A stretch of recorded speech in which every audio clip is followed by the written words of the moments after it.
स्वराज्य संस्थांच्या निवडणुका या खऱ्या अर्थाने कार्यकर्त्यांच्या निवडणुका म्हणून त्या ठिकाणी पाहिल्या जात आहेत। नगर परिषदा असतील, जिल्हा परिषद असेल किंवा पंचायत समितीच्या निवडणुका, या सगळ्याच निवडणुकीच्या माध्यमातून भारतीय जनता पार्टीच्या कार्यकर्त्यांची सुरुवातीपासूनच एक भूमिका राहिलेली होती की या ठिकाणी भारतीय जनता पार्टी म्हणून स्वबळावर या निवडणुका लढवल्या जाव्यात। आणि वरिष्ठांशी चर्चा केल्याच्या नंतर वरिष्ठांची ही सकारात्मक भूमिका तशा पद्धतीची राहिलेली आहे आणि म्हणून या जिल्ह्यातल्या या निवडणुका या मैत्रीपूर्ण लढतीच्या माध्यमातून त्या ठिकाणी भारतीय जनता पार्टी स्वबळावर निवडणुका निश्चितपणे लढवेल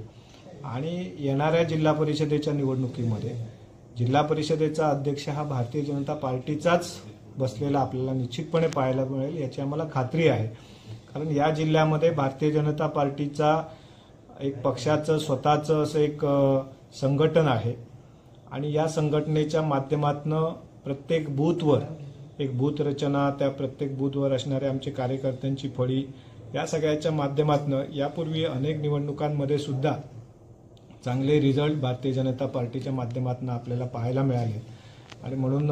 निश्चितपणे आम्हाला खात्री आहे की येणाऱ्या निवडणुकांमध्ये सुद्धा भारतीय जनता पार्टी हीच त्या ठिकाणी निवडणुकांमध्ये जिंकलेली आपल्याला निश्चितपणे दिसेल।